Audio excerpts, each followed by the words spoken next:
Hi guys, അപ്പോൾ ഞാൻ ഇന്ന് പാട്ട് പാടാൻ പോയിക്കായിരുന്നു. അപ്പം ഞങ്ങളിങ്ങനെ പോയിക്കൊണ്ടിരിക്കുകയാണ്. ചേച്ചിയുടെ കൂടെ ഞാൻ കുറേ ഫോട്ടോ ഒക്കെ എടുത്ത്. അപ്പോൾ നമ്മൾ 2ാം വേദിയിൽ എത്തിയിട്ടുണ്ട്. സ്റ്റേജൊക്കെ കണ്ടപ്പോൾ എനിക്ക് കാലൊക്കെ വരയ്ക്കുന്നുണ്ടായിരുന്നു. അയ്യോ അയ്യോ. പിന്നെ തന്നെ ഞങ്ങളിങ്ങനെ ക്ഷീണിച്ചിരിക്കാണ്ട് ചെസ് നമ്പർ കിട്ടാനായിട്ട് ചിരിച്ചു മതിയത്. ഇന്ന് ഞങ്ങൾ ചെസ് നമ്പർ അടിക്കാനായിട്ട് അവിടെ നിൽക്കുകയാണ് ഗായ്സ്. എന്തിനാണ് ഞാൻ തോന്നേ? അങ്ങനെ ഞങ്ങൾ ചെസ് നമ്പർ മേടിക്കാനായിട്ട് നിൽക്കുകയാണ്. അങ്ങനെ ഇവിടെ പൊപ്പിടാനായിട്ട് ഞങ്ങൾ ഇരിക്കുകയാണ്. എന്തെങ്കിലൊക്കെ ഓറ് വരയ്ക്കുന്നുണ്ട്. വരയ്ക്കടെ അങ്ങോട്ട് ഇത് കുറേ നേരമായില്ലേ ഇവളങ്ങനെ ഇരിക്കുന്നു. ഞാൻ തീരെ കൂടി എന്നാ ചേച്ചേ ചെസ് നമ്പർ എടുത്തോ. കൺഫ്യൂഷൻ ആയ നമ്പറാണ്. കിട്ടി.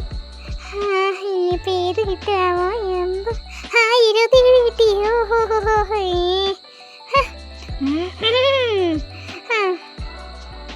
അയ്യോ കണ്ട കൈസ്, എൻ്റെ 27ാം വയസ്സ്. ഞങ്ങളവിടെ കുറച്ച് കോപ്രായങ്ങളൊക്കെ കാണിക്കുന്നുണ്ട്. കണ്ട കൈസ്. അപ്പോൾ ഞാൻ അവിടെ വല്ല പാട്ട് പാടി എങ്ങനെ ഇരിക്കുകയാണ്. അങ്ങനെയുണ്ട്. ഞാൻ ഇങ്ങനെ ഇരിക്കുകയാണ് ഗായ്സ്. 3ാം സ്റ്റേജിലേക്ക് ഞാൻ ഗായ്സ് ഇങ്ങനെ പ്രാർത്ഥിക്കുകയാണ്. ചിത്രശീല